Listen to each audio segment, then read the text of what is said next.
I woke up to the roar of engines that shook the ground like an earthquake.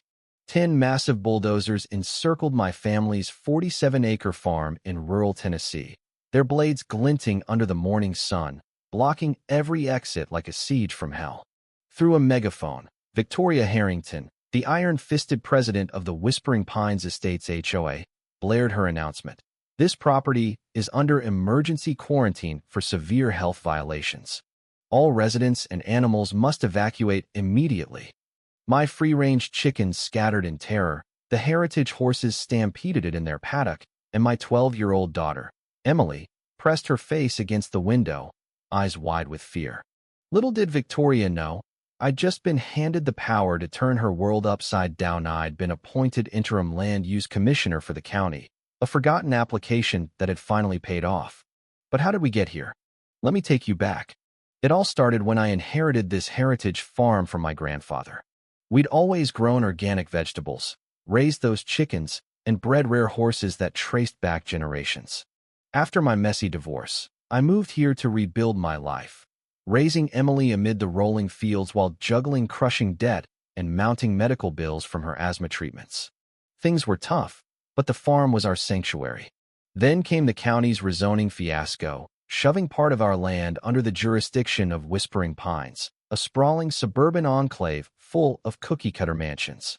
That's when Victoria Harrington entered the Picturia cutthroat real estate mogul married to a shady developer, obsessed with turning everything into a manicured paradise.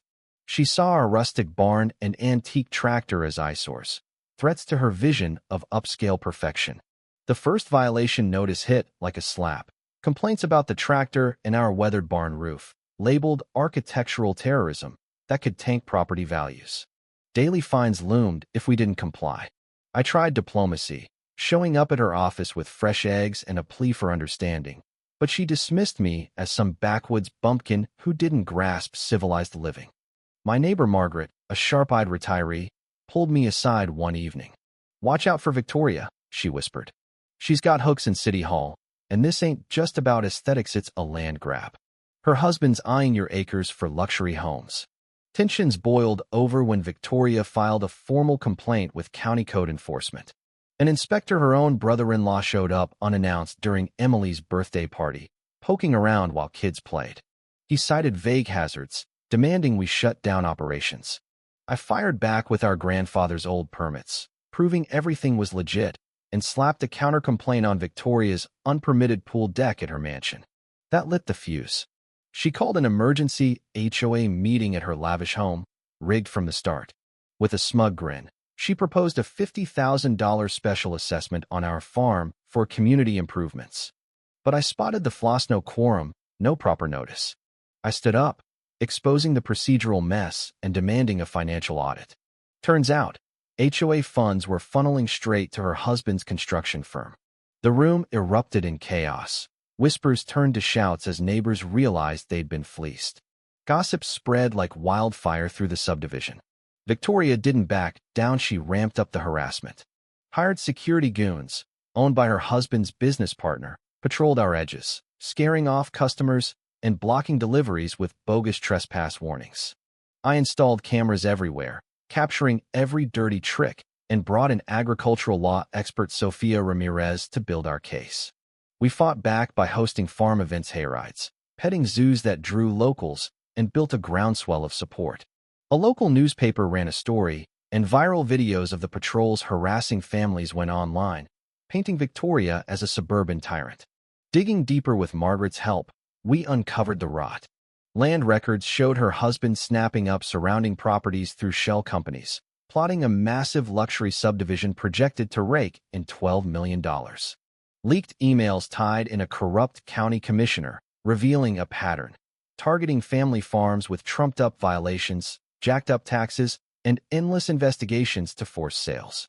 This wasn't petty HOA drama, it was organized real estate fraud, ripe for RICO and mail fraud charges. Other farmers shared horror stories of sabotage and coercion, fueling our rage. That's when fate twisted in my favor. My old application for land use commissioner, submitted in desperation months ago, got approved on an interim basis. Suddenly, I held sway over development permits and zoning, the very tools Victoria's empire relied on. I formed the Heritage Farm Coalition, rallying fellow farmers, retirees, and pro bono lawyers. We invoked the Agricultural Protection Act, challenged the HOA's tax-exempt status, and demanded audits. Social media exploded with our campaigns. We crowdfunded legal fees and launched a media series exposing the greed. Even the kids got involved, forming a surveillance network with drones to spot intruders. Victoria went nuclear. A smear campaign hit, questioning my qualifications and flooding the agriculture department with anonymous complaints about our unsanitary operations. Sabotage followed. Our irrigation lines mysteriously failed, the pond turned toxic overnight, and bogus tickets piled up for everything from noise to litter. But her luck ran out. An inspector, my old college roommate, debunked every claim as fabricated. Using my new role, I appointed an independent review panel that stalled her husband's permits, grinding their developments to a halt. The climax came that fateful morning with the bulldozer siege. Victoria live-streamed her quarantine stunt, claiming phantom health risks to justify demolishing our blight. Animals were trapped. Emily and I barricaded inside, hearts pounding as blades inched closer. We went live too, broadcasting the nightmare to thousands. I called every authority: sheriff, animal welfare, even the FBI. Neighbors swarmed in tractors, farmers blocked roads in solidarity, and media choppers hovered overhead. As the sheriff arrived, I flashed my commissioner badge and declared the farm a protected preservation zone, unleashing our dossier of evidence. Emails, records, videos proving the conspiracy. Arrests followed swiftly.